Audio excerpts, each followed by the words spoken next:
Michigan, in their first game since winning the whole darn thing, beats Fresno State at the crib. Final score, Michigan 30, Fresno State 10.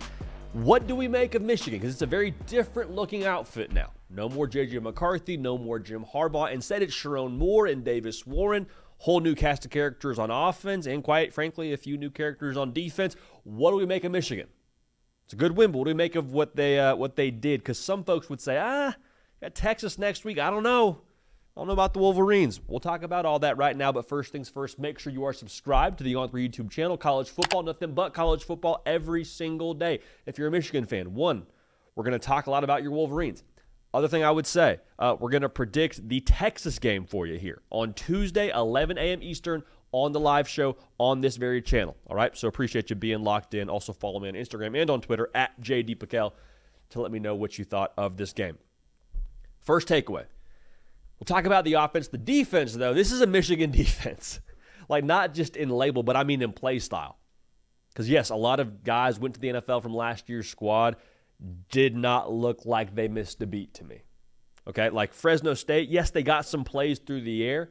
To me, I believe that Michigan overall was very vanilla, and Fresno State just had a couple of playmakers. They won in man coverage a few times. But even with that being said, Michigan allowed 9 yards rushing.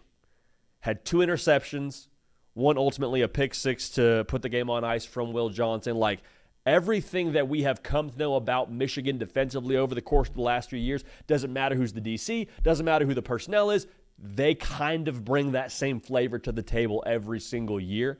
I understand this is game one. I understand there's some things now, if you're a Michigan fan, you're like, I don't know if I love us losing in man coverage. I don't know how that's going to go next week against Texas. Again, I think Wink Martindale as the DC there will be a lot more exotic in the games going forward. I think it was very vanilla. I think this Michigan defense is going to be a problem for a lot of folks here throughout the 2024 season. Feel pretty confident in saying that.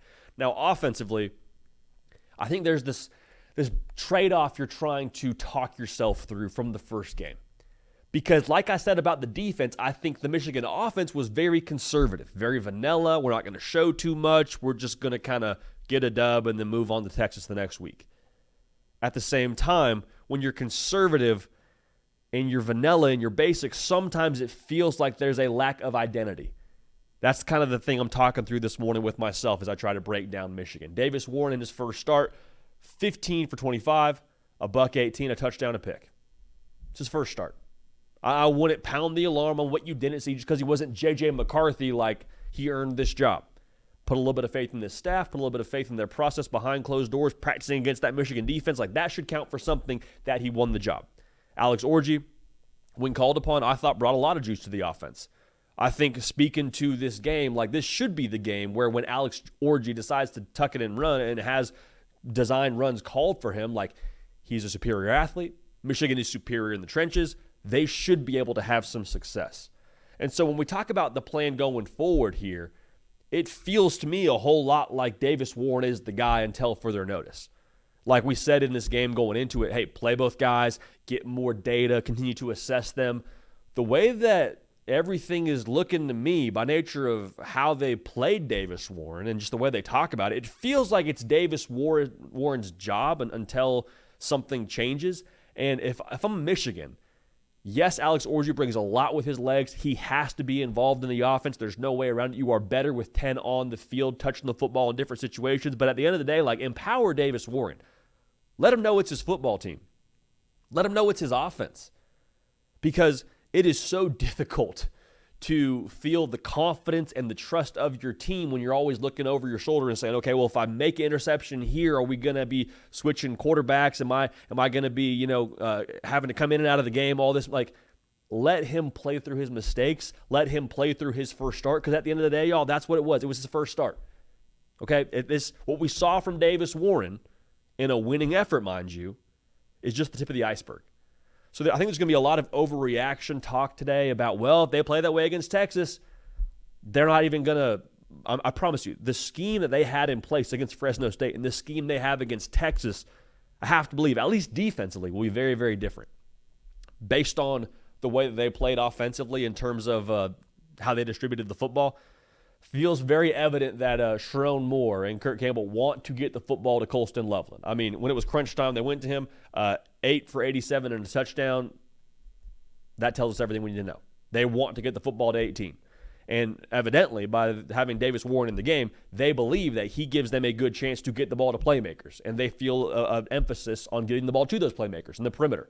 They want to run the football. I think you'll see them do more of that. Mullings played great, having 92 yards on the ground.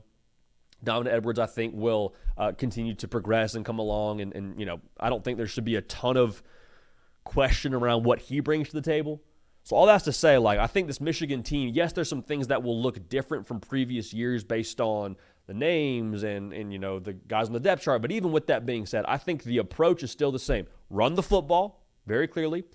They obviously want to get the football to specific guys in space. Colston Loveland being one of those guys that want to get the football to downfield like Davis Warren now. Allow him to cook. Allow him to progress. Allow him to grow. I would say, too, don't sell your stock just yet on Michigan just because they didn't cover the spread against Fresno State. Don't sell the stock. They are going to be better throughout the course of this season. If we know anything about Michigan and their DNA traits, a lot of guys first time playing more impactful minutes last night. Just give it some time, because I would say this too. The resistance they had from that game, the situation they found themselves in where, you know, they're trying to pull away from a Fresno State team and the things they didn't do well, I think, as cliche as it sounds, will ultimately be a learning moment for them and allow them to be better the next time they're in that situation. Okay, so for Michigan, don't apologize for a win. I think it should be Davis Warren's football team right now going forward based on what their perceived offensive plan is. Michigan finding a way to get it done at home. Next week now, big game in Ann Arbor against Texas. Can't wait. Make sure you're subscribed. We appreciate y'all. We love y'all. We're going to keep this party rolling, and we will see y'all next time. Hey, y'all. Thanks so much for watching. Subscribe to the channel here to make sure you don't miss an episode of The Hard Count. Also, be sure to check out other videos on the On3 YouTube channel.